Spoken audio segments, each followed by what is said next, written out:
And so now you get to look into my house. Uh, Hello, everybody. Welcome to Waypoint Coffee Corner. We're back. It's good to be back. Today we have a good one for you. While we were, while I was dealing with some computer issues last week, John had messaged me and was like, "Hey, if you want to interview me for Waypoint Coffee Corner, I'd love to." And I thought that that was a great idea. I was going to message him as well. I just didn't know when my computer issues would be done.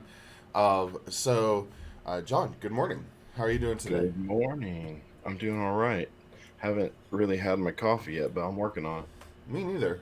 I have some cold brew today. What are you drinking? Oh, nice. Mine is an El Salvador, and it is not cold. Cold brew has a bit too much caffeine for me. Oh, okay. Yeah, I was able to brew spot coffee spot shop. I was able to go there this week, and I was Hmm. excited for it because, kind of like you said before, that kind of going to a coffee shop kind of was like some real life again, Yeah, and uh, something and and I familiar. felt that little bit of glee as I was uh, as I was driving there, and I called ahead and got my order. But one of the things that they're doing is growlers of cold brew. Okay. So I was excited for that. I'm gonna switch to another scene and put you on the big screen. Boom, everything should work. All, Boom all our shakalaka. all of There our it is.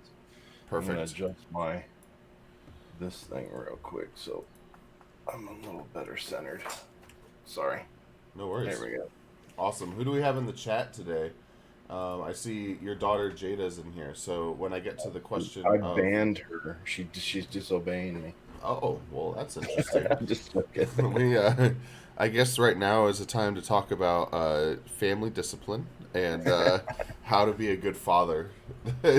She says, "Oof." So, Well, at least she didn't say ask somebody else.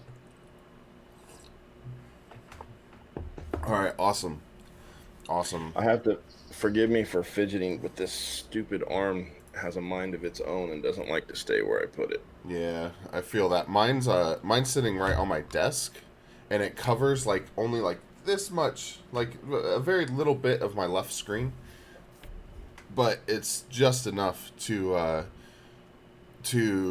bug me. So I'm I don't thinking, know if you notice on Sundays I'm constantly pushing the mic back towards my right, face. right. I do notice that. It's kind of funny.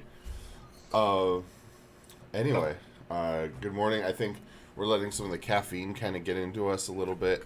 I'm trying to get back into the rhythm of these interviews, but John, let's get started. We kind of start with all the so anyone who's watching who's new, so that you know what we're getting into. We kind of start with some of the general things, some of the things that we, uh, some of the things that just kind of get the conversation started before we get into some of the more meat and potatoes of God's story in John's life. So, uh, John, what is your full Yep. name? Where were you born? What's your birthday? Like, what's the like?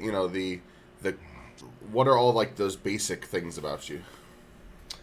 John, my middle name is Gabriel Langley. I think everybody knows the last name if they know my kids. I was born at Grossmont Hospital. Again, Oh I wow, think everybody knows where that's at. Funny fact, my sister and I were both born there, and every single one of my kids was born there. that is the Um, fun fact. I was not born there, but a lot of my siblings were. yeah, it's much nicer now than it was when I was born there. And I was born on the 1st of October a October while 1. back. Yeah. That's awesome. So were you born and raised San Diego, or not even just San Diego, but like La Mesa? Yeah, Fletcher Hills, baby. Wow, that is. So where'd you go to high school? Were you? I well, I'll tell you, man, I can go further than that. I went to I let's went to go. the preschool at the Presbyterian Church on top of the hill there in Fletcher Hills. Is that the one with like the spire? Yeah, yeah. And then Fletcher Hills Elementary, Parkway Junior High, and Grossmont High School. Hey, there you go. We've got some Grossmonters at Waypoint, and we also have some Fletcher High students or junior high students. There we go. at Waypoint as well. So, uh, Parkway, yeah. Parkway Middle, yeah. My sister-in-law works there too. She's a science teacher. So, Oh yeah. fun little, just all the ties right there. So, here is the first question. I think this is one that uh, is more fun for some than others. This one will definitely be an experience for us. Uh, John, what are your thoughts on coffee? Um, I like coffee. Um, I think I can put it this way. I'll compare it with other liquid beverages. There are people who just drink it for the effect, whether that effect is the caffeine or that effect is the sugar of all the foo-foo coffee drinks. Um, just like there are people who drink wine just to get drunk, but then there's people who actually drink wine or coffee because they know that that has that ability to have various notes of flavor influenced by the varietal of the coffee plant, the soil it's grown in, the amount of rainfall, where it's at, the altitude it's grown at, the type of process that's used to prepare it, the way it's roasted, the way it's brewed, etc., etc. And so it's just like you don't take a bunch of random grapes from the grocery store and smash them up and wait till they ferment and then drink that. That's disgusting. So what you're saying is you like coffee. Mm-mm. You love coffee. What's your favorite way to drink coffee? Can I like this? Do you like it I'm just messing. black with a little bit of Yeah, cream? no, I Like, just I like my go-to is just 1 cup pour over black of whatever bean I like or I'm in the mood to try. As far as espresso drinks go, I like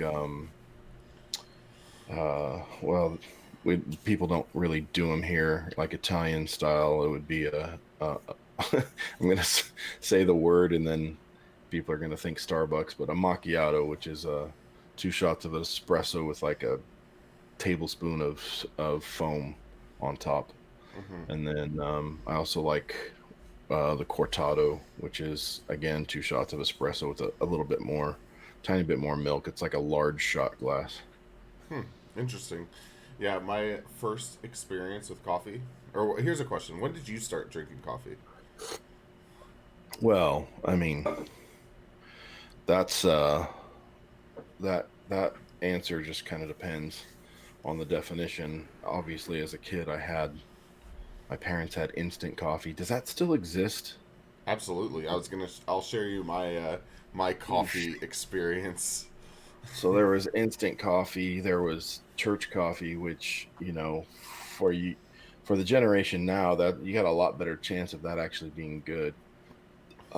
But when I was a kid, church coffee was either instant or just a big percolator of, boiled U-ban or whatever. I don't know. Hmm. And so that was pretty nasty. But that was the first coffee I drank, and that was more of your typical. Here, son, you're old enough to be a man. Drink this black coffee. Some diner coffee, kind of. Yeah, but my first, I had one of my best friends when I was younger was Italian. He was from Italy, so that got me into actual Italian style espresso style coffee. And then in Bible college, I had a friend who was Armenian, and so he made Armenian coffee, which would be similar to Turkish, and which is like kick you in the butt strong coffee, Okay. with all the goo at the bottom still, and so Yikes. that exposed me to other coffees. And then I'll give Starbucks its fair due. They were the first kind of second wave coffee. They were paying a little bit more attention and taking a little bit more care, and then eventually, um, by the time third wave coffee rolled around, I was already on that bandwagon, and that's kind of like the boutique shops you see today. That's third wave coffee. That's fair. I didn't start drinking coffee until my second to last day in Vietnam. I thought coffee was gross. My parents grew Was up this back drinking in it. the war? This was back in 2008. uh, but I was on a missions trip there. We were there for almost 3 months, and and we were kind of doing like our exit interviews, kind of thing. And the whole trip, the whole team was drinking instant coffee. And it's a little different over there because I think they can allow more funk into their little packets. Right. I've had some since then, and it's far different than what we have here in the States.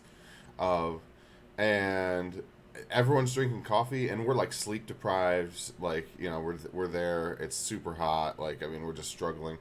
And everyone's like every morning zombies just drinking coffee, and I like didn't want it. I didn't want it. And then uh, so with our team leader, we go to a coffee shop, and I have a true Vietnamese style coffee, which is a little bit different than what they do here. And Yeah. Was uh, that did they do the condensed milk? yeah, so they do the condensed milk. They also it brews. Uh, they brew it on like a little drip thing on top of your condensed milk too. Yeah. So like here they do it with espresso shots. Over there, it was more like a drip coffee on top of sweetened condensed milk, and then you would stir that up and then pour it over the cup of ice they would give you too. Gotcha.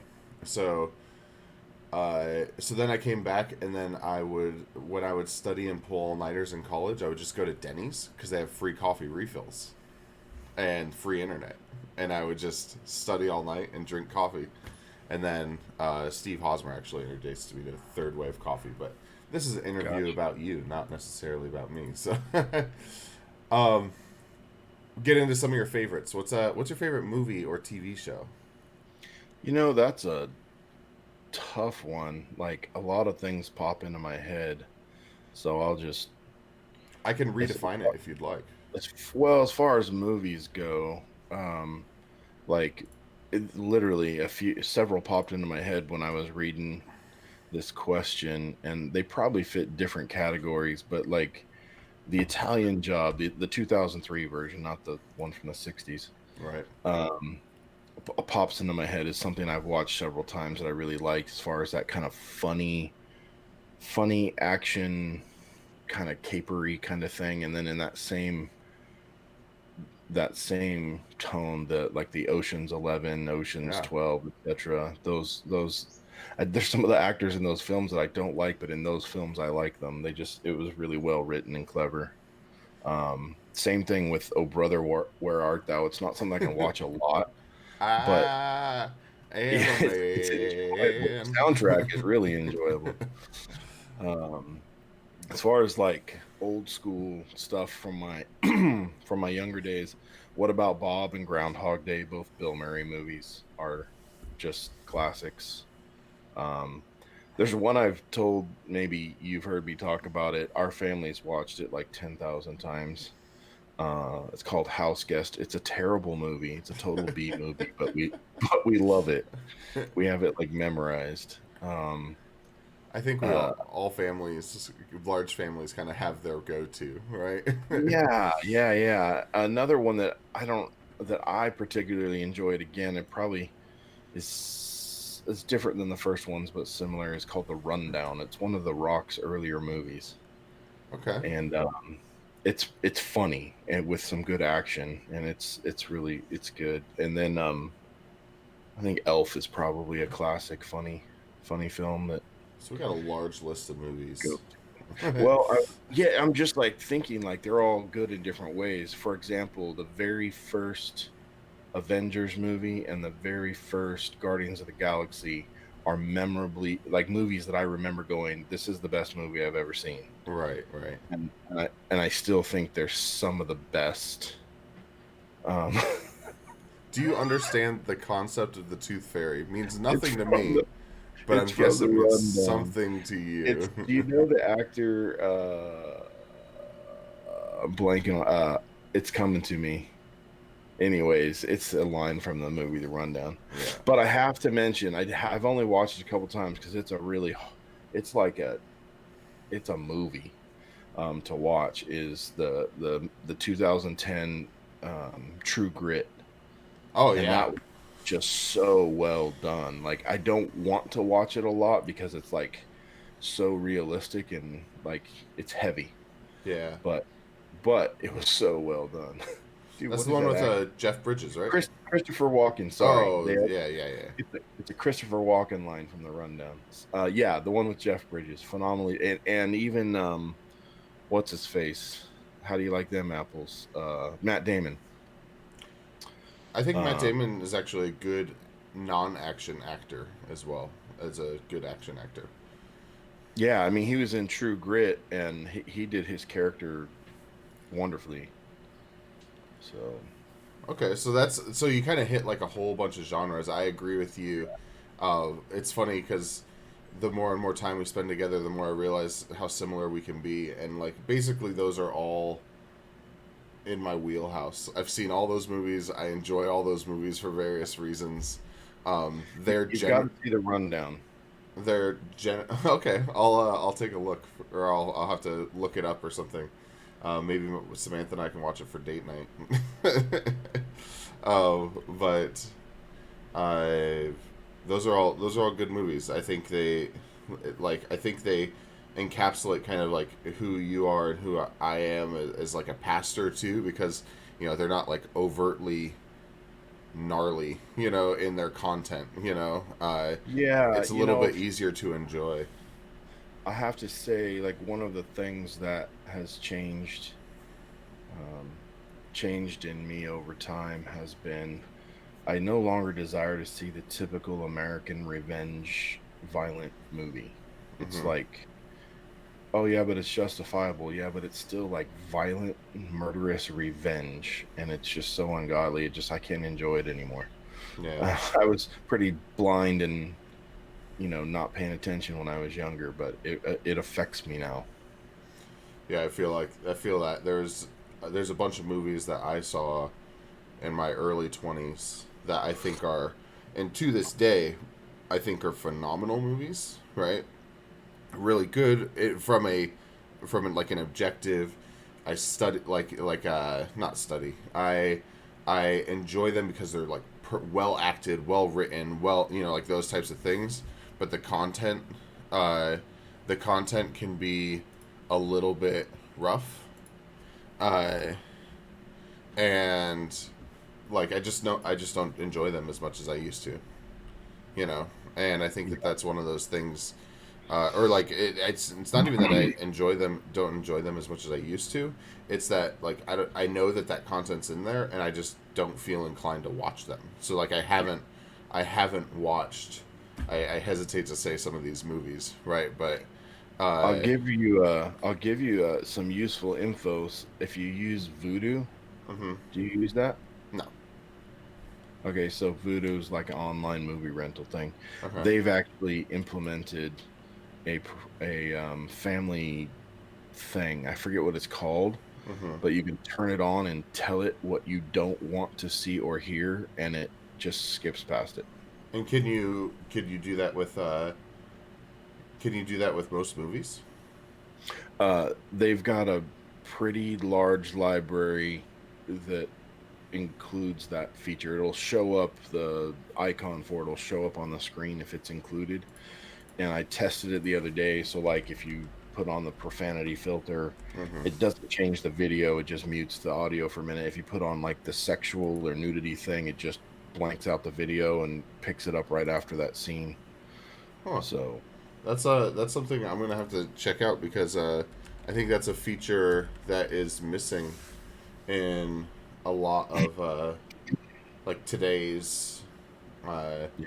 videos, because like the reality is I like, there's one thing with liking a story, and there's other things uh, with the content of that story, and unfortunately our world is incredibly deprived, right? And a lot of these things are depicting what you would experience you know in the world, right? Like there are some things that are pretty brutal out there, but welcoming that into my home is something that's a little bit different these days, for Yeah. sure. And So part of me wonders if there was um, a system on the back end tracking how many people were using that feature, that Hollywood might notice, you know, hey, people actually don't want to hear and watch the crap we're putting out. You know, because you can have like Saving Private Ryan kind of rated R movie that Right. my grandpa, who never watches movies, has never watched movies when he was alive, especially nothing with bad language. It wasn't a thing. Right. He watched that movie because he was in World War II, and he was like, "Yeah, that's just exactly how it was." You know, so there's things like that that are just, you know, real life in history, and then there's things that are like, "Hey, let's put this in here to sell more movies." You know? Yeah, I think that's that's kind of that's one of the things that I've had to wrestle with in my life, which is figuring out how to balance, like, this is the real world, right? And they're just depicting what it's like out there, right? I think of all the youth that I counsel after they get their first job, and they're like, I can't believe all the language that people use, and like that kind of stuff. And it's like, if especially if you grew up in a pretty, I don't want to say sheltered, but if pretty controlled environments of maybe being homeschooled, maybe being, uh, you know, most of your social activities are with Christian people, those types of things. Like, um, I think that that it can be kind of shocking to hear Yeah. all the language, to hear the content of the conversations, all that type of stuff. So, we've talked a lot about movies. I think it'd be really interesting, and I think that that's something that we can talk about more a little bit later. I have some ideas for how to maybe turn coffee corners into more of a podcast and a topical discussion. Um, but we could talk about more of that later. Let's kind of fly through some of these other things. What's your favorite sport and what's your favorite team? Um, well, as far as I'll answer that backwards. My favorite team used to be the Chargers, but since they don't exist anymore, Okay. um, I used to have friends that would record entire seasons of the Chargers on DVD and mail them to me all the way in Tanzania so I could watch the games. So No, they don't exist anymore. knowing you, I am shocked that American football, is your answer to your favorite team. Well, that's because I'm just saying, like, I'm, I don't know how old I am. What month is this? I don't know. I'm in my 40s. And so I'm just saying, I spent my whole childhood of I played soccer the most, played Hmm. a lot of years of baseball, but I played more years of soccer, played basketball. I loved basketball. As far as a sport to play, that was probably my favorite. I love Um, basketball. but So I spent a lot of years watching the Chargers and being a diehard, maybe this year. Um, so that's why I answered that way. Currently, probably ever since um, let me just say like 2010 is when rugby started to become the sport I watched the most. As far as now it's the one I watch and enjoy the most. I'll turn on a football game from time to time. I'm a huge. I still like American football. It'd definitely be my second favorite sport, and I'm a huge fan of certain people. Like I love Drew Brees Yeah. when he was a Charger, and now I've just always liked that guy, and even Philip Rivers. As far as the quarterbacks and like well-known players go. Um, so I'll still turn a game on from time to time, usually a Saints game. But yeah, so it's rugby, and I'd have a hard time as far as a favorite goes because rugby is such an international sport, and the U.S. is improving a lot, but it's just not someone I watch as much as the international teams. And Right. so, depending on who's playing, having lived so long in Ireland, I always, whenever they're playing, I'm an Ireland fan. Okay. Um, Whenever the Irish teams are playing amongst what's called the Guinness Pro 14, I'm a Munster fan. That's the county we lived in. But when it's just when Ireland's not there, I can't. I hate to sound like a fanboy, but I just love the All Blacks. They're just, even though they're not as good as they used to be, they're just so enjoyable to watch. They're just such a good team. I have profound respect for the All Blacks because I. Sorry, I'm reading the chat. Mom just had to Yeah. explain to JoJo that football you're talking about is not soccer. Yeah. um, So I I know Americans are aware of that, but in our household, just because of the places we've lived and where my kids have grown up, football is the original football, and American football is football. There we go. I have immense respect for the All Blacks. I read a book. I should loan it to you if you have time to read it. I But probably have.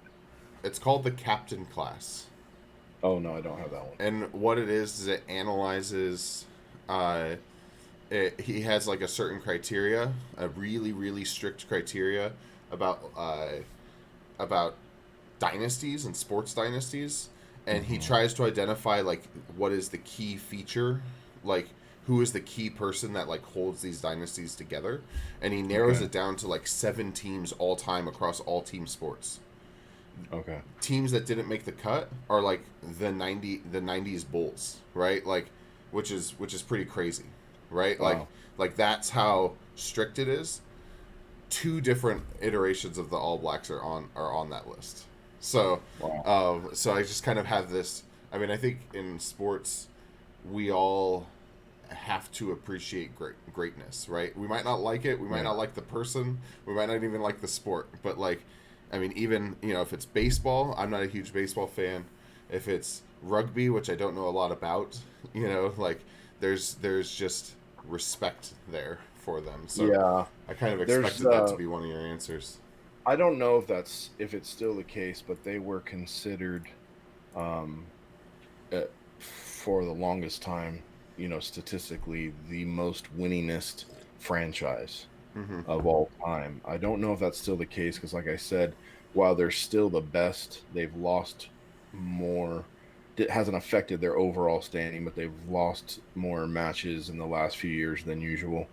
But I think I looked it up once, and there was like a women's basketball team somewhere that had a slightly higher percentage. But still, considering their however many decades history, they're phenomenal. And if you ever get a chance, I don't know if you have Amazon Prime, I do. but Amazon Prime has this series called All or Nothing.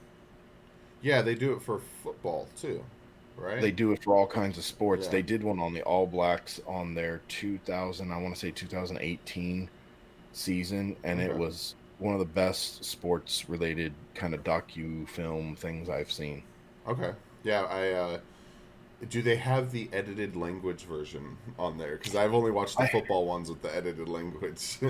You know what's funny is, and that again is a cultural difference. Not that these guys are, wholesome, perfect spirit, walking in the spirit Christians or anything, but they're Hmm. just they know they're on camera, and 98% of the time they behave accordingly. That's cool. And so yes, I do remember hearing maybe five bad words in the whole thing. Okay.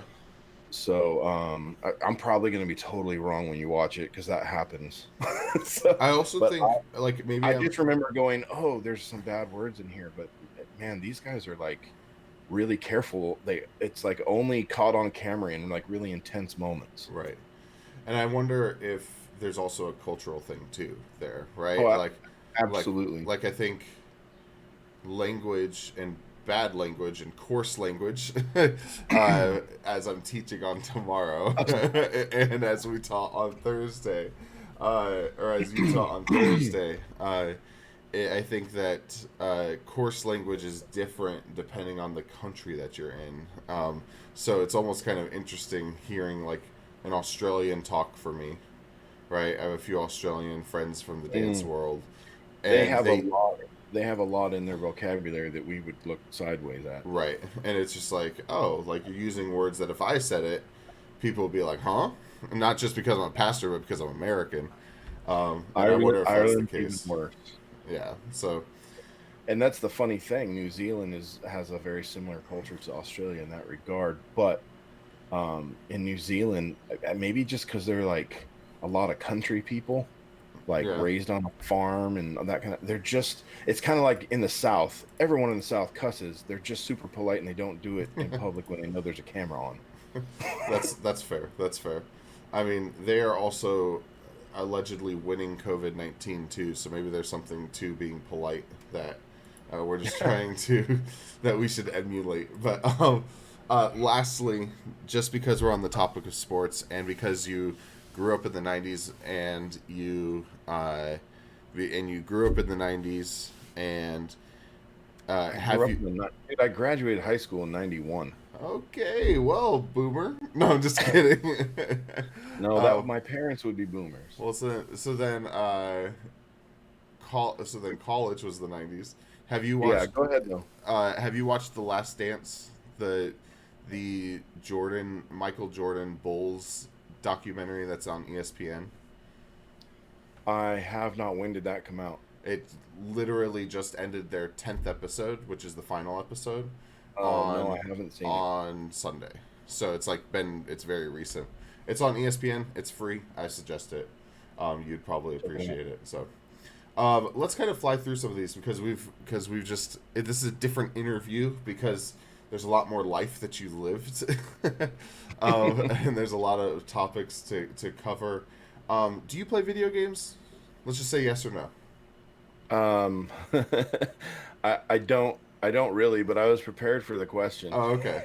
What's your When favorite I was video game? when I was young, Pac-Man. back when you put quarters in a There video we game go. machine, There we go. I did love me some Galaga and some Pac-Man. Okay. What's your favorite But meal? Oh, you skip. Yeah, I was gonna say you I skipped the meal, I dude. was I I know mean, I wanted to. this is the best topic on the list. Favorite meal. Let's go. I did pick a favorite, although I still feel like I want to say two. Yeah. But I was very broad in saying Middle Eastern. So, Wow. Okay. whether it's especially, oh, I love Persian rice, but I also like the typical saffron rice, some kofta with mint and parsley in it, some lamb kebab, hummus, flatbread, all that stuff. Yeah. Best, I don't know what we call them here in America, but like Middle Eastern meat and vegetables wrapped in a flatbread, whatever they call that here. I It's called mean, a doner kebab everywhere else, but best one I ever had was actually in Turkey, and I like have dreams about it. okay. I uh I feel like Middle Eastern food is so broad and it changes depending on where It you go. is. I It remember. is, but there's a common thread and different spellings, but at the end of the day, it's all very similar. Right. Well, I just remember, and I don't know. I don't think know if this is considered Middle Eastern or Mediterranean. What would Israeli food be considered? Yeah, they're all mixed in there. Like what we get here in the States is all very sort of Lebanese, Israeli, Turkish, kind of a mixture of that part of the Mediterranean. So then maybe you can help me out with this. There was a restaurant out here that's now closed called Two Brothers. They were two Oh, guys okay. straight from Israel. That was the one up in the old Woodstocks location? Yep. Okay. So I go there and I look at the menu and I'm talking to them and they're like, you know what? We'll just bring you out a bunch of different flavors because I was like, I've never had Israeli food made by Israelis, right? Like, I mean, Right. maybe I have, maybe I haven't, but I'm like, I want to try it all, and they're like, okay, we'll bring you a little bit of everything, and I'm looking at the menu and I'm like, schnitzel. That's How now how that's not actually Israeli. how is that Israeli food? And they're like, It is no, and it is. they're like, we eat this all the time there, and I was like, okay, bring it out. I kid you not. They basically brought me out country fried chicken, Yeah. seasoned with Italian seasonings, and Yeah. breaded with like panko breadcrumbs. So let me explain. Schnitzel is a German And Jewish dish. okay, because I'm like, and it's named very German. Yeah, so when all the diaspora are coming back into Israel, it's kind of like America. there's very few foods that are actually American. It's all our take on everyone else's food. Chili, hamburgers. So, I'm here for it. so yeah, schnitzel, and that would have taken me back a bit, but it made me laugh a bit. But that's why it was there, because all the Jewish people from Germany going back to Israel, it's now a thing there. Okay, because I was super confused because I was like, this should either have gravy poured over it or like Italian like tomato sauce poured Well, over the it, and funny it was thing is, served with neither. original schnitzel, like German schnitzel, is pork, which Right, is and what's funny. they had And pork and they chicken. like pound it. They pound it real hard with the whatever meat tenderizer thing, and like you said, they bread it and fry it up. Yeah. And they served pork schnitzel at the Israeli place. Yes. That's hilarious. They served pork. They let me try both. It was pork and chicken schnitzel. I've had schnitzel in Germany, and so the idea of Jewish or Israeli people serving, maybe they were from Israel but not Jewish. They were definitely had a thick Jewish accent. Dude, Uh, what does that mean? well, like I've known some. Okay, okay, bud. All right, calm down. Oh gosh. No, like they definitely had. I've known Jewish people who have Jewish accents, and they sounded like them. So that's all I got. Yeah, Um, but that's just you're just talking about the Israeli language. sure, Yeah, that's all I was saying, is that perhaps they were non-Jewish Israelis. There's quite a right. huge population there, so. Okay, let's get into some more of these. While we're talking food, these are classic Waypoint food questions that were developed at our first camp, Fortify, and a little bit before that. Lightning round: crunchy or creamy peanut butter, Crunchy, red or green grapes, green, apple pie or pumpkin pie, apple, pineapple on pizza, yes or no, yes, chocolate or vanilla, vanilla. Coke or Pepsi. And I know you want to say neither, but I just haven't had either in so long, but I can say diet. I like Diet Pepsi better than Diet Coke. there we go. Alrighty. Uh, and then it's not COVID-19, and you. What is the perfect day for you? Um, you're gonna hate me because I did the two answer thing, but This is why this interview is taking twice as long. No, I'm just kidding. I think it's from the host's commentary. Shutting up. um, Either a hike in the mountains with the family with like a picnic lunch and a stop in Julian for some apple pie. Or if for whatever reason I'm completely by myself, then I would just be roaming around the countryside taking photos of nature, or roaming around the city taking photos of architecture, trying to eat some food at places I've never been, trying some new coffee shops, that kind of stuff. Awesome. Are there any coffee shops in San Diego you haven't tried Oh, I'm sure that are third wave? there might be some new ones I've not tried. And there may be a couple that have been around a while that I somehow missed, but I've been to most, at least in the southern half of the county. I've only been to, I think, two or three in the northern part of the county. Fair, fair. Uh, so we're gonna get into some of the more the serious part of the interview. I know we're like way into this, but it's been a good conversation so far. Uh, Yeah, we're slowly losing people anyhow, so it's basically just you and me now. I mean, maybe we'll see.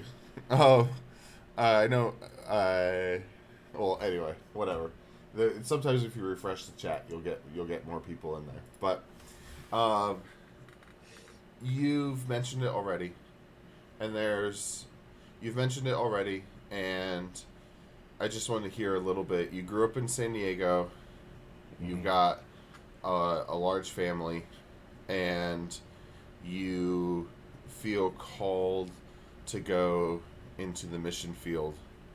You end up in Tanzania, and then you end up in Ireland. Let's kind of break this into a few different parts. The first part being, I, the first part being your call to Tanzania, and then a little bit of what you did there, and then your call to Ireland and what you did there, and then your call back home. uh, right back into La Mesa, or I guess now you're in Spring Valley. So, paint us the picture, and tell us a little bit about how you got over into Africa.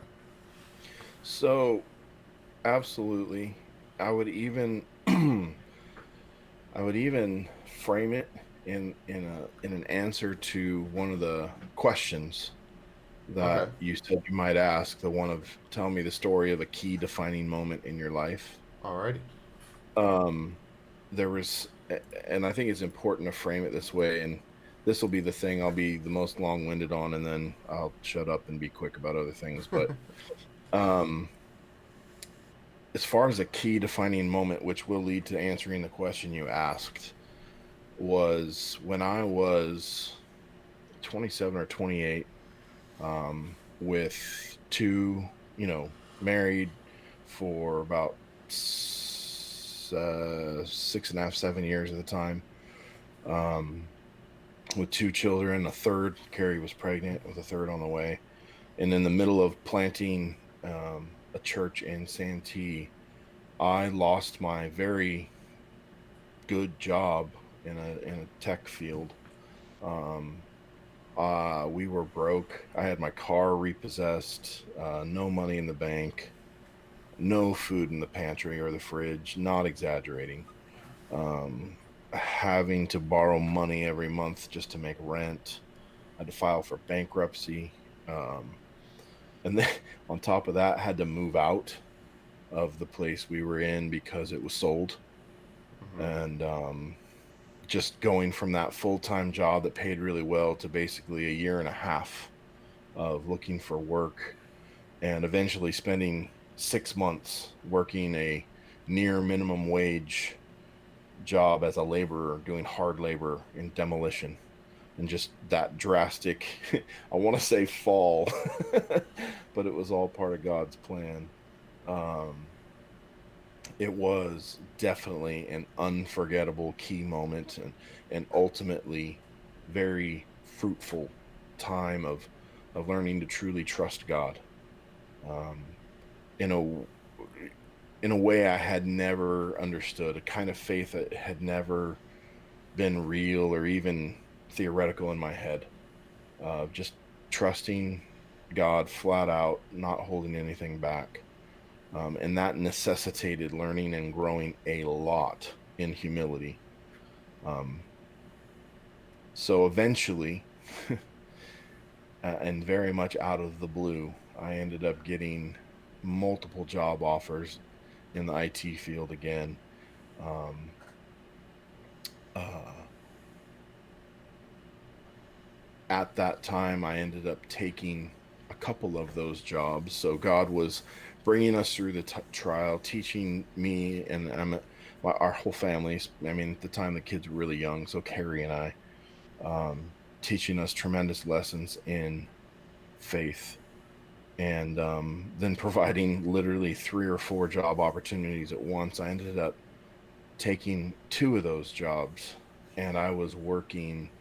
Um, the first job was at North Island, and we were living in Muth Valley, which is uh, a little road off of the road that goes up to Verona. Okay. And so it's this little You road that said goes it, up and I was the like, I have no idea where this mountain. is. Like if you start on the road up to Verona, up Wildcat Canyon Road, and you go Mm-hmm. several miles, and you take a left on another little road and go way up a mountain and back over the top of it and down into a valley. It's like a one road in and out situation. Okay. And we were living in a little apartment above a big RV garage on a private property, um, renting and living there. And so I worked from midnight to 9 a.m. at North Island. So you can imagine how far that is. Okay.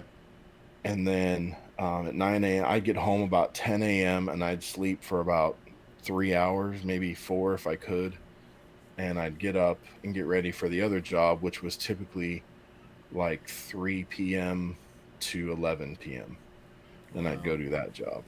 And I was gone all the time and I was exhausted.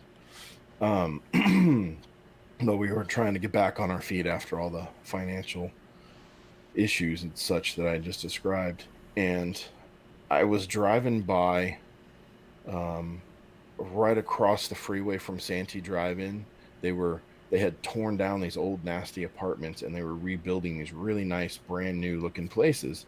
And I saw a sign and oh man, that would be so much better if we could live there. So I called the number and I found out they were subsidized. And at the time, even with the two jobs, I qualified. And so I put my name on the list and they said, okay, yeah, you're like number 70 something. We'll call you soon. And a few weeks go by. I'm driving by this place every day, and I'm like, man, what's the deal? So I call them up, and they're like, yeah, we don't know who you are. Your name's not on our list. And I was like, okay, Lord, really? Yeah. After all we've been through. So I said, okay, well, put my name on the list. And they're like, okay, you're 300 and something on the list. And so I told my wife what was going on. I was clearly like, all right, I really felt like God was bringing us through the other side of this and things weren't going to be so difficult. And a few days later, maybe a week later, I get a phone call and they're like, okay, you're up on the list. And I'm thinking, this can't be possible. I just talked to you guys a few days ago and I was like 300 on the list, Right. Right. but whatever. Long story, a little less long. We got approved and we moved into that apartment the same week I got my job at Solar Turbines that ended up being like God's plan and what really provided for us and took care of us. And about a week after we finally got everything out of the old place and moved in there was the 2003 fires. And the place we were in that one way in, one way out, Muth Valley, was devastated. Wow. The whole valley, the garage and the apartment we lived in was completely incinerated within minutes. Wow. Um, the family that lived in the big house up the hill a bit that owned the property barely escaped with their lives, and even that's a miracle story. How God woke up one of them and they noticed the flames when they were leaving their house, half asleep in the middle, at like 1 a.m. Um, the garage and apartment was already completely incinerated. Wow. Um, and if we had still been, uh, if we had still been living there, I would have been at work. And we only had one functioning car at the time. So that entire saga was a an enormous lesson, a year and a half ish lesson in trusting God and seeing God move and work, which prepared the way for just a few years later, um, God calling us to Tanzania and being in that position spiritually, in a headspace, a spiritual place where it's like, okay, if that's what you want, let's do it. Because we know we can trust you. Right. So that call to Tanzania would not have gone the same way without that year and a half or so of really, really, really hard trials. Wow. That is something I did not know about your testimony. So someone calls you and said, like, someone seeks you out and says, "Hey, you should go to Tanzania," Mm. or you're like, "Hey, put my name on the list in regards to missions agencies." So no, when I was just graduating high school, I spent the summer with Teen Missions International, and I had gone to South Africa and Zimbabwe. And so all these years later, I was 17 at the time. Hmm. All these years later, the church plant in Santee um, is going on. Things are going really well. And one Saturday, I think it was a Saturday, at the house we were renting in Fletcher Hills at the time, I was just walking down the hall to go get something out of the bedroom. And there was just the clearest internal, not external. I'm not hearing audible voices, They're but just just in the your head. clearest, No, I'm just kidding. yeah, the clearest internal voice says, "You're going to the mission field." And since I had spent so much time as a child going down to Mexico with my grandpa to build things and serve in that way. Mm-hmm. And on that teen missions trip when I was 17, I was convinced I was supposed to be a missionary. But I think in some ways everybody feels that when they're on an amazing time like that. Right. But I came back and got a job and got married and had a family. And so to hear that out of the blue was like, I just sort of chuckled. And like I said, having a totally different place in my life, a totally different relationship with the Lord than I used to have before all those trials and such that had been a few years before that. I was just like, oh, okay. And there was no like where or when. It was just kind of like a preparatory, hey, just so you know, you Yeah. know. And so I told Carrie, and we didn't really tell anybody. We just prayed about it, and she's like, "Well, if that's what God's saying, then that's what we'll do." She was pregnant with Jada at the time, Okay. and we didn't even tell the church, nobody. And I was in a elders leaders meeting, myself, the lead pastor, and the music pastor, and we were just talking about church stuff, and we were um, like wrapping up, and the lead pastor's like, "Oh, hey, by the way, our mutual friend Dave Shirley, who at the time was the director of Calvary Chapel Bible College up in Marietta, Mm-hmm. hey, Dave called me, asked me. We did a lot of stuff with their students, taking them to Mexico to do short-term stuff. He asked me if we had anybody who wanted to go to South Africa, and I was just like, whoa, because I had been there, and Right. there was that connection, and the Lord just said, okay, go ahead and tell him. And so I said, hey guys, a few months ago, the Lord said this, and this is what's been going on. And I just feel like I'm supposed to tell you now. So I got a hold of Dave Shirley, got a hold of the people in South Africa. And it was kind of like when Paul had a vision of a man in Macedonia, Sure. Sure. and he ends up actually meeting a woman selling purple. So that was what got me on the path. The door for South Africa just didn't seem like the right fit. But in the midst of those conversations, the opportunity in Tanzania came up, and just prayed and felt like that's where God was leading the whole time. So that's how we ended up there. So did you move before or after Jada was born? So all of that took some time, selling all of our stuff, getting all prepared. So Jada was like 10 or 11 months when we moved to Tanzania. Okay. So, for the sake of time, uh, oh, Jada changed her name from Jada 040406 to Jada the Beta, or but anyway, I without getting into all the stuff that went on in Tanzania, because I think that we could have more conversation about missions and like what it looks like to be in the field and all that type of stuff. And we are running long, uh, but so you're in Tanzania.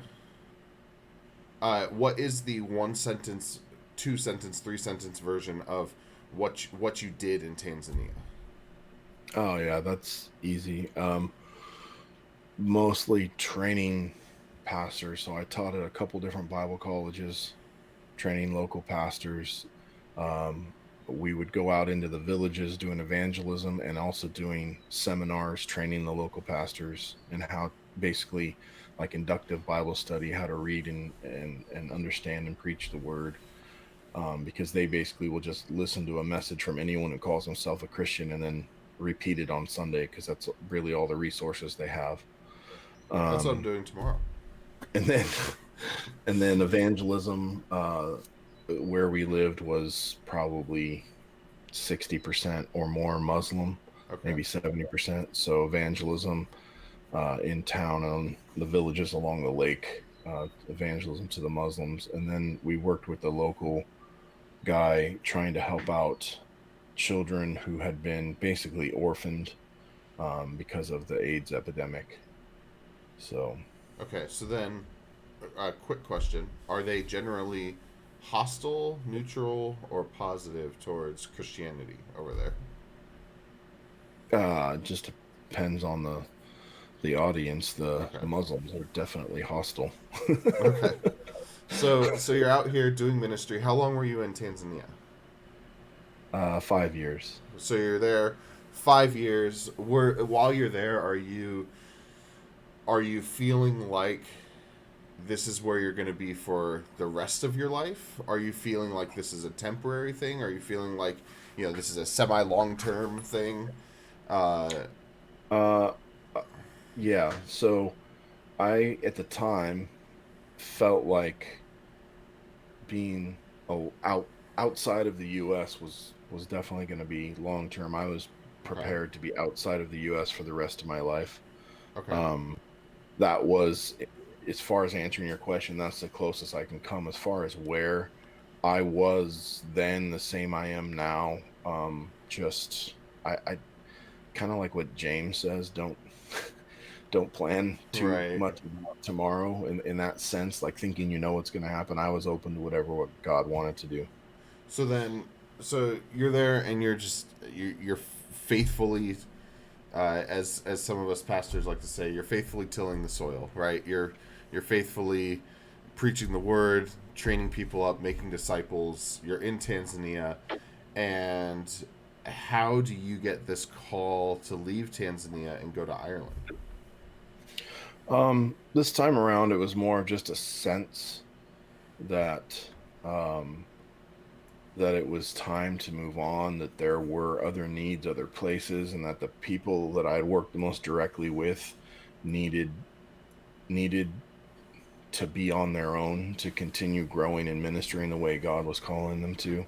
Okay. Um, and just started sort of praying about it. And I'll just tell you a real funny story is that um, at the time I had known a guy whose son had married an Iraqi woman from the north, Kurdish, excuse me. And so it was like really in my heart and mind, like to go there. So I was heavily praying about going to Iraq. Carrie was praying. We kind of had this thing of not telling each other what we thought God was saying until we sort of compared notes at the end. So, Now, if um, I suggest doing that carefully. Anyone looking to be a husband and wife someday, no, carefully. I mean, it was our thing. Like, hey, why don't you pray about it? I'll pray about it and Right, see if right, we're saying the same thing. And so I didn't know this until much later. She was praying and thinking about India. So here I am praying about Iraq. She's praying about India. They both start with an I, so they had right. that in common. And um, and then one day after meeting some guys online, so to speak, in this pastors forum thing that were from Ireland, I was just having a conversation with them, and I was just like, something in my brain was just like, "Hey, babe, would that be weird if God called us to Ireland?" And she's like, "Hold on a minute." And she goes to the other room and she comes back out with her journal and she goes, "I was praying the other day and I didn't say anything to you, but I was praying and God told me one word and I wrote it down and it was the word Ireland." And so I was like, "Well, I'm not usually big on all these signs and wonders, but that's pretty undeniable." Right, right. I think, So that was that. We all had the I right. yeah, there you go. Like, that's probably the one time when I think it's okay for Christians to be talking about eyes. No, I'm just kidding. um, okay, so you're like, we're going to Ireland. Yeah. Because I think that this is an incredible story of faith, and I think that I get this question all the time, like all the time in youth ministry, especially with youth who are Christians, who always want to know like what is God's plan for me, right? And there's this question: what is God's plan? What is God's plan? How do I know I'm in God's plan? I want to be in God's will. How do I stay in God's will without it being my desires? Like etc. etc. etc. And I think we're starting to get the picture of like God works in a variety of different ways, right? of Yeah. And he confirms different things in different ways, and we have to stay attuned and humbled to his spirit in getting to that place. And in this situation, you guys are praying for, like, there's a change coming. You don't know what it is, and you're submitting it to God. You're not necessarily like, I'm gonna go take a flight to India or to Iraq and like test out the waters there. You're being diligent and faithful to God, and uh, and listening to something that was completely different. I mean, the cultures I imagine between Iraq and India are a little bit closer than like white people Ireland, right? Like You'd it's be surprised. You should ask my wife about one of the funniest things she always says is that Tanzania prepared us for Ireland. okay. I will. I'm going to look at that topic. I'm going to admire that topic from afar, and we're going to leave that for now because we were on a roll with our Yeah. timeline. Our So, time. So you're 5 years but in Tanzania. yeah, I was just gonna say though that on the topic that you brought up about how do I know what God's will is, what to do. One of the again going back to one of those pivotal points that I already talked about that kind of prepares your heart and your spirit to be fully trusting God and willing to do whatever He says, but just the concept people ask me this all the time because there have been those times like our call to Tanzania and our call to Ireland that were very unique and like I feel like God spoke very clearly, but in general um we know all kinds of truths that scripture say. So if scripture is clear about doing this or doing that or doing this and you don't know which one to do, just pick one and do it.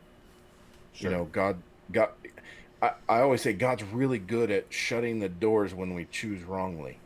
you know, it's just how can you go wrong by saying, oh, God wants me to share the gospel with my neighbors here in my community. Okay, then do that. Oh, God wants me to share the gospel afar and lead people to Christ. Okay, then go do it.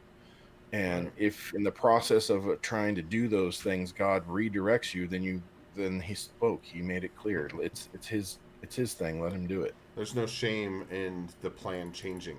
Only if you marry yourself to the plan, right? Right. Only if you're arrogant enough to think that it was, you and God making the plan. It's not. It's Him. Right. So you're 5 years in Tanzania. You both are like Ireland Yeah, question it was mark weird. It was fun. and do you start contacting people out there? Do you fly there Uh, and start looking for a job? Like what did that look like? so I reached out to a couple of those pastors I had met, and again, this is one of those stories where one of them, the one in Waterford, where we ended up going, his name's Clay. Hmm. He's telling me that there's this other guy coming from the States who's feeling called to Ireland to come start a Bible college under, working with that local church. Hmm. And maybe because of my experience teaching in Bible college so much in Sudan and Uganda and Kenya and Tanzania, excuse me, that perhaps I could just come out and partner with him and do that. Hmm. And so I said, sure, okay, that sounds good. Again, hey, I know God called us to Ireland, and that's a great idea. Why not just go for it and see how God directs or redirects? And so that was what we did. And the crazy thing is, in the last few months in Tanzania, as we were wrapping things up and selling things and packing and making travel plans and all that, that guy fell hard spiritually. He was disqualified from ministry. Okay. And so God knew all along that was going to happen. And so he knew all along it wasn't going to be a partnership. He needed me to go there to do this vision that he knew the other guy wasn't going to be able to do. So you head to Ireland. Hmm. You get Which was probably one of the hardest logistic nightmares of my entire life. again, we're gonna look at that. We're not gonna dive into it, but that is a story for another There's a day. lot of stories. Yeah. When you are when you've lived life and you are open to transparency, there's there's a lot of stories that can come out. I think it's pretty radical following the Lord. You're in Ireland. You're helping out with this Bible college. You're running this Bible college. You're teaching. Uh, is there anything else? I know that you helped run a coffee shop when you were there, right? Or that was a Yeah, part of the so ministry. I had to start the Bible college from scratch. It didn't exist, so basically founded that and then worked to get students. We had students from Europe, from Canada, from the US. I helped cover teaching at the church as well, while Clay was raising up new local Irish leadership, Okay. discipling them and preparing them. Um, we started a coffee shop that was all volunteer workers, so we could use the money to help support the church because um, there's just not a lot of. At the time we were in Waterford, well, it's funny saying it right now, but the time we were in Waterford, they had the highest unemployment rate in all of Ireland, and Ireland had one of the highest unemployment rates in Western Europe. Wow. So it was like 26%. Okay. Um, so there's not a lot of money coming into the church, and so the coffee shop was a way to help supplement that. Okay. And so, yeah, So you're there, and then let's flash forward a little bit because I like dangling the carrot, and then people like message John, ask John questions next time you see him around, and all that type of stuff. You're okay, there, but now you're back in La Mesa again. So yeah, uh, now you have all your kids, right? They're all born. You have I think when you came back, Kevin was an adult, right? He had graduated high school or whatever high school age is over in Ireland. yeah. He was 18 when we came back. Okay, so uh, your boys are in high school, the girls are younger, uh, and was it a similar situation in as it was in Tanzania, where you were like, uh, I'm expecting to be out in worldwide, international for the rest of my life, but then La Mesa calls you back, like how was that? Yeah, it was definitely a bit of a surprise. Um, but again, I don't know exactly how to describe it, but just and I actually do remember there were things that were very clear, kind of like with the other cases. I just don't remember them right now. Sure. That was a combination of um, it's time to go from the role of mostly training and supporting younger, well, not always younger, but training and supporting other pastors and helping other believers get trained for ministry and supporting those in ministry, especially pastoral ministry in both East Africa and Ireland, and move to the role of actually pastoring more myself full time. I sensed that, and also just a strong sense of needing to be near my parents at this phase of their lives. Okay. Uh, so those were it was a combination of both of those things that, especially my mom, but just to be in the same vicinity as them, because this is not a place to come back to for missionaries who sold everything they had, spent every penny they had, and had like nothing, and came back to the financial burden of living in San Diego. So it was definitely the Lord. It wasn't my idea. You're not wrong. As I echo with you, because if I was choosing a place to minister and to raise up disciples, if it was based on financial reasons, San Diego would not be on my list. While I do think a lot of people paint it uh, overly negative, I should say, uh, where you know you can make it work in San Diego if you're Yeah. you can make it work, uh, but as you could in San Francisco, New York, Chicago, any of these more any of the top 10 cities in America, right? Yeah. In population size. But Uh, but when you're called to a place, you're called to a place, and this is where I'm called, at least for now. So, uh, Hey, real quick question. Can I just drag a picture to the chat? um, so the way that we would do that is you send it to me, and then I can Oh, put it up on the screen. So, okay. I just seen that comment up there from Jada that I was 11 months. I have a picture of her at 11 months climbing the steps to the chicken coop at our nice. house in Tanzania. You can email that to me while I set up the next question if you'd like. Okay, I'll do that. So, uh, you come back. Uh, Kevin is 18. How old is Jojo at this stage? When we moved back, Yeah, so this is 3 years ago, 4 years ago now. we moved. I don't even remember when we moved back. We moved back in June of 2016. Yeah, So so almost, almost 4 years ago. so I guess five then. 16 to 2020. It's 4 years, It's right? four. Yeah, it's four. It'll be So I think she was probably five because okay. she's like not. She's almost 10 now. Okay, so uh, you've got a family with young ones and everything. Can you tell us about how you came to La Mesa Village Church and and you come back. I'm Yeah, called to so I'll be. tell you. I'll tell you. Uh, in February of 2016, I came back just myself and Kevin to go to like a weekend orientation thing at San Diego Christian College, which is where he was going to go to college. Okay. And I was planning on just having a 2 week break, a much needed 2 week break, and just taking a breather. Okay.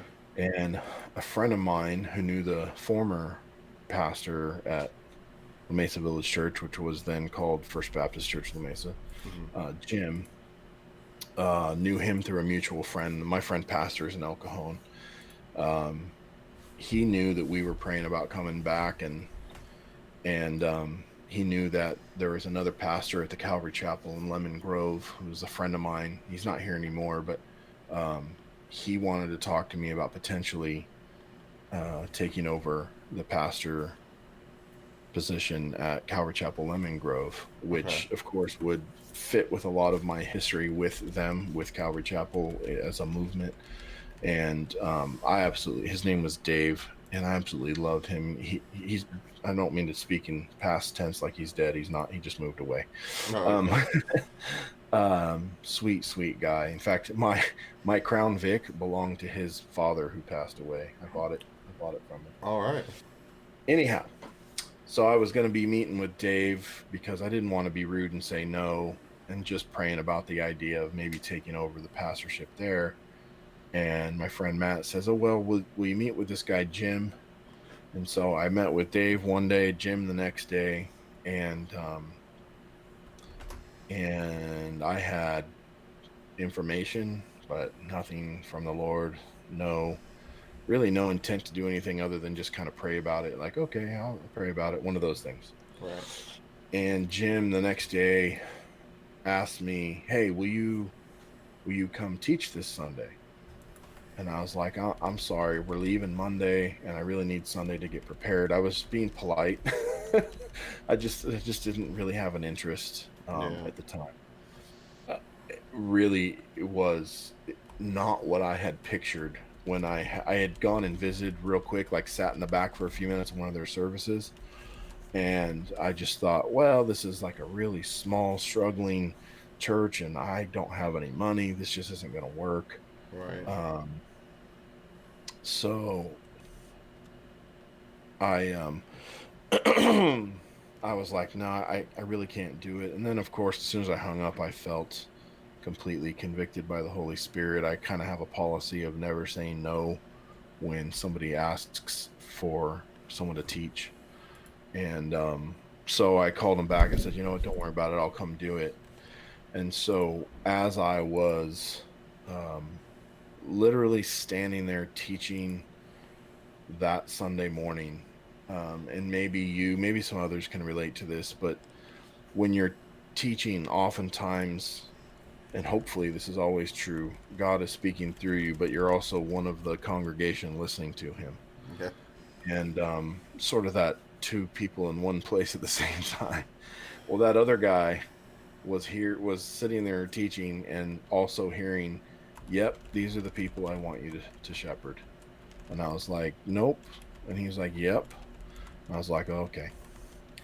And so I told Jim I'd pray about it. I didn't tell him all of that, and went back to Ireland and talked to my wife and prayed about it further, and then went ahead and let him know that we would do that when we came back. And it was, again, it was not the obvious choice. The position at Calvary Chapel, Lemon Grove, were people I knew, friends, an ecosystem I was familiar with, and had a partial salary compared to nothing, and total strangers in an ecosystem I was not familiar with. But when God speaks, you just do what he says. So, you get invited over there, and then over the course of time, you become the pastor. Hey. Yeah, Jim did a really good job. I started by teaching from time to time, taking over the midweek study, and then he did a really good job trying to get people on board with getting to know me and accept me and receive myself and Carrie. And then stepped down like 6 months before they moved away, so there could be like a transition time where he could continue to support, because there were just some people that just were really deeply connected with him and Kelly, so he wanted to make sure it was a good transition. Awesome. That's really cool. That's where my part of the story picks up, but we're going to save that for another day. I can interview you on that one. There we go. I've been wondering how we were going to do that, but we'll figure that over the course of time. So, I have this picture, this cute little picture of Jada. Jada, good luck. Here is baby Jada, everybody. You gotta make it bigger. I mean, it's. So that's Kevin standing behind her. He was like, I don't even know, about 9, and those were the steps up to the chicken coop. That's awesome. I mean, she hasn't changed one bit. So, just kidding. Let's her hairstyle looks a lot more similar to Caleb's. Oh, that's funny. Let's just touch on a couple of these other questions that I sent you. We've heard a lot. It's been a longer interview. There's a lot more story to be told. We'll have you again as we talk about as we continue on with these Waypoint coffee corners. What are so kind of skipping to question number 5, because I think you've told us right. I put it in the What list. is that? I don't have them numbered. But what? So you grew up in the church. God has brought you through all these different things. You have a family now. You have adult children. Half of your children are adults. So that's wild. And what are some things about your life today that, like, the junior high you, the high school you, like, wouldn't believe? You know, like, kind of, how has your life changed? That's what that question meant. Okay. Yeah. So, like, what are some things that, like, wow, God, like, I expected this in junior high or high school, and this is where I'm at today, and that kind of. Wow. You know. See, because I didn't understand the question, I didn't prepare as well for that. Okay. But I can't, off the top of my head, I don't think I ever thought I'd have 6 children. Okay. Like, I don't know that I thought about it too deeply, but I don't think I ever thought, oh, yep, that's gonna happen. The missionary stuff wouldn't have surprised me, again, just because of all the things I did growing up with my grandpa. I don't. Oh, I definitely wouldn't have ever thought I'd be a pastor. Okay. I guess I got to throw that in there. I That's a would big have one. never thought that. But I didn't really grow up in a Christian home or a really solidly Bible teaching church. So I didn't really have those. Don't get me wrong, in case my dad ever hears this, he was a believer and he did his absolute best, but my mom wasn't. So there's always that Okay. mixture and tension, um, and the church I grew up in, like I said, just wasn't very well scripturally founded. But the yeah, those two things. Sorry, and let's see. I could tell you for sure. I did not pay close enough attention in whether it's chemistry or biology or whatever. I never knew I was going to lose my hair so quickly. um, so now that we're thinking about you and your past self, right? Your younger self. What is a piece of advice you would give, like with what you know today, right? What is a piece of Sure. advice that you would give to your younger self? I have to say there are probably two main things when I'm brutally honest about myself, my especially my younger self. Okay. And I'm thinking of like teens and 20s. And that was two things would probably be stop being arrogant and thinking you know everything. Okay. Uh, and stop trying to get attention and just rest in the grace and the love of God for me in Christ. That my sonship, my chosenness, my value is in Christ. And there's a tremendous peace and joy when you stop trying to be important or noticed by others, and when you stop trying to be right and get your way, and just simply enjoy who you are in Christ and trusting Him in all things. So you don't know everything. Trust God, right? Like, so again, it's kind of this humbleness to, this submission to. I mean, I'm teaching on this tomorrow, but like, we're supposed to be like imitators of God, right? We're supposed to be like His copycats, and then Jesus, right? Jesus being the true, most humble Son that we've ever seen. Um, I So really understanding that, if I heard you Yeah. correctly. And in practical ways, I did it a little bit, but I would encourage myself even more so to truly talk to people like grandparent age and older, especially if they're believers, and listen and like don't blow it off as like, yeah, that doesn't apply to me. This is a new day. And just be like, wow, that's some tremendous wisdom. I'm going to learn from it now rather than wait until I'm middle aged and still a stubborn idiot. Right, right, right. No, I love that one. Here's a question for you: do you consider yourself grandparent age? I mean, I could Because be. you are. I have kids old enough, but until I've actually, I mean, I'm looking forward to it. I would never rush any of my kids. It's not my MO, but I'm definitely looking forward to having adorable little kids to play with that I'm not responsible for. I can give you one. take take them, run them with your dogs in the back. There you go.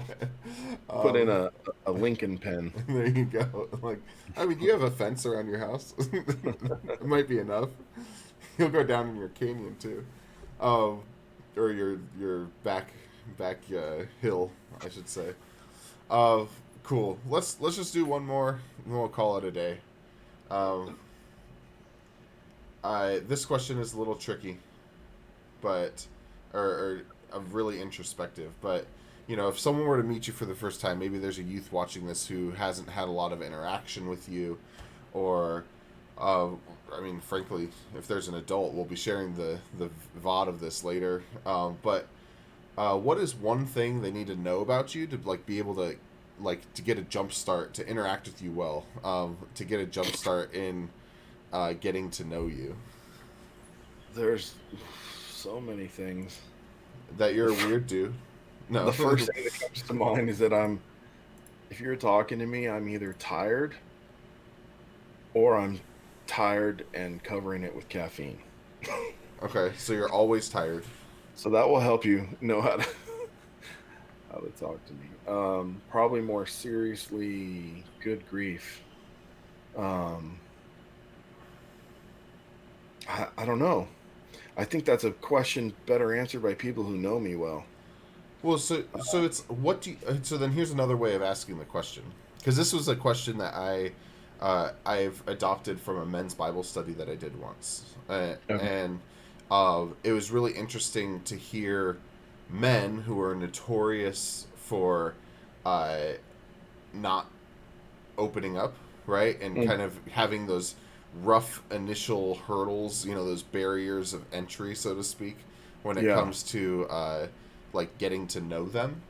Uh, so like maybe what is a very key aspect of you of John Langley that is sure. important for As you've people been to know? talking, thoughts have started to pop into my There we head go. that might be along the lines of what you're what you're asking. So, to give you an example, for better or for worse, Sure. I just always when I meet someone and I'm talking to them, I just always assume. I don't even know if I'm assuming the best or if I just don't assume anything. And I'm I'm always having the conversation, maybe not consciously, but looking at myself from an outside perspective. I'm always having the conversation, like thinking, okay, yeah, we're going to be friends in within the next 5 minutes. I just kind of just always assume everyone is as open and willing to become friends as I am. Unfortunately, that is simply not true of a lot of people. So Right. that can be a bit of a painful personality, but that's just how I am. And then adding on top of that, I I really, we talked about this on another time. I really treasure that sort of between real friends, that loyalty, Right. that that doesn't treat friendship just like a casual, like a title on a social media page. That's I think that points to so many elements of your character, right? Uh, because like you don't really like social media. You really appreciate genuine connection with people. That is, uh, frankly, that is creating value, right? Like those that loyalty points to how much each other values each other, Yeah. and I think that is something that we as the body of Christ should be seeking in each other, right? Where if we lose this person, so to speak, for whatever reason, but if we lose that person, so to speak, there's a hole there, right? And opening Yeah. ourselves up to that vulnerability to for us or for them, right? Really be feeling the lack of presence or to feel the presence of that person in our lives. So, Yeah. uh, And I have to be honest, like I used to love social media is what kept me connected to a lot of people and things when we were on the mission field, especially in Tanzania. And I used to love it until all of the interactions I saw with people, including a lot with myself, just became arrogant and hostile, and it yeah, just was not a place I wanted to be anymore. Having said that, I really enjoy Instagram, except for people who just post pictures of themselves all the time. That's a little bit weird. I should But stop posting selfies. like I enjoy a lot of the stuff people put on Instagram, and I probably look at that once a day. But Well, awesome. Um, as we leave, is there anything that we haven't talked about? We talked about a lot of things, but is there anything that pertains to our conversation that you think we missed or that you would like to mention? I can't think of anything. I think we probably talked way more than we intended to. We did, but that's okay. That's I think that there's with more life, there's a lot more story to tell. So uh, Sure. that's awesome. Maybe we'll be sharing this out and be looking forward to another interview, another discussion. I think that we could really have a lot of fun uh, with these types of conversations, and we'll have you again for sure, and maybe get to some of these other questions or just have follow up. So, uh, thank you everybody for watching. Make sure uh, that you like and you follow this. We are on the road to 50 followers, and once we get 50 followers, then people can start subscribing with their Twitch Primes, which is free if you have Prime, and then Waypoint gets money out of that. So, uh, thank you everybody for watching. Thank you, John, for being here. And I think your kids were in chat. Kokona Brudder, and Dad and Yeehaw. Is that you? I think. I don't know if those are just random people on the internet. I Uh, have no idea who but that is. but I don't know.